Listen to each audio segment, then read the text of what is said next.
প্রোগ্রামে ছিলাম তখন দেখলাম যে বাংলাদেশ টাইমস সেই নিউজ পোর্টালটা 4.9 মিলিয়ন ফলোয়ার্স যেটা যে পোর্টালটা আছে যে আপনার অথেন্টিসিটি আছে এবং স্বীকৃতি আছে এবং তাদের অফিস আছে এবং তাদের কর্মকর্তা কর্মচারী আছে, তাদের রিপোর্টার আছে প্রত্যেকটা জায়গাতে, এমন একটা পোর্টাল আমার নামে আর মায়েদের নামে এরা নিজের মতো করে বানায় এই ফটোকার্ডটা ছাড়ছে।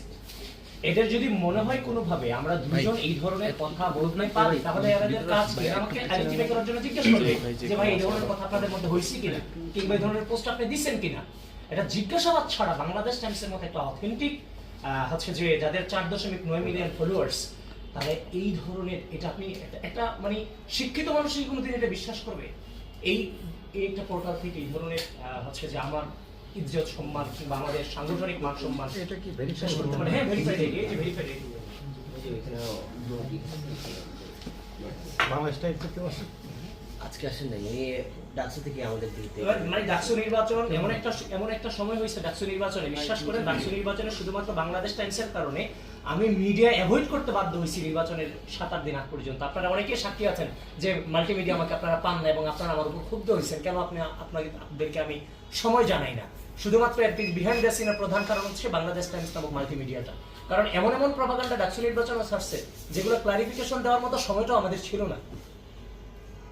যেমন আজকে মানে কিভাবে সম্ভব এই যে সাংবাদিকরা বিগত দীর্ঘ দুঃশাসনে এত নির্যাতন হলো, নিপীড়ন হলো, নিষ্পেষণ হলো এবং এই গণ অভ্যুত্থানে সাংবাদিকদের ভূমিকা চরমভাবে ছিল, আজকে শুধুমাত্র এই ধরনের 2-4 পোর্টাল কিংবা এই ধরনের পোর্টাল মানে হচ্ছে একটা গোষ্ঠীকে প্রমোট করার জন্য যে পোর্টাল, সেই পোর্টালের সাংবাদিকতার কারণে আজকে আপনাদের পুরো সাংবাদিকতার উপর দোষ আসছে। আমরা বলতেছি হলুদ সাংবাদিকতা, আমরা হলুদ সাংবাদিকতার একটা ভিত্তি থাকে, একটা হলুদ সাংবাদিকতার একটা ভিত্তি থাকে। এটার কিসের ভিত্তি, কোন ভিত্তিতে? এখন যদি হয়তো তারা যদি মনে করতে যে হ্যাঁ তাদেরকে কেউ বলছে এই ধরনের কথা, তখন মায়েরকে প্রশ্ন করতে পারতো, আমাকে প্রশ্ন করতে পারতো যে আমরা এটা বলছি কিনা। এটা না বলে এভাবে নিউজ ছড়াই দিতে পারে একটা পোর্টাল, নিউজ পোর্টাল, সেটার মধ্য দিয়ে আপনাদের ইজ্জত সম্মান মান যাচ্ছে না?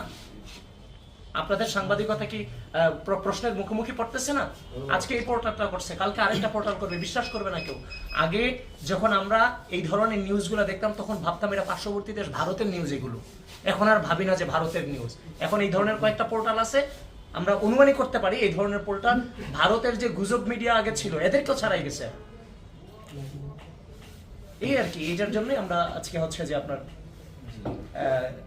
জিডি করতে আসছি, নট মামলা। আমাদের নিরাপত্তার স্বার্থে জিডি করাটা আমরা প্রয়োজন মনে করেছি, যেহেতু একটা অথেন্টিসিটি আছে এই পোর্টালে, আমরা জিডি করবো। শুধু কি বাংলাদেশ টাইমস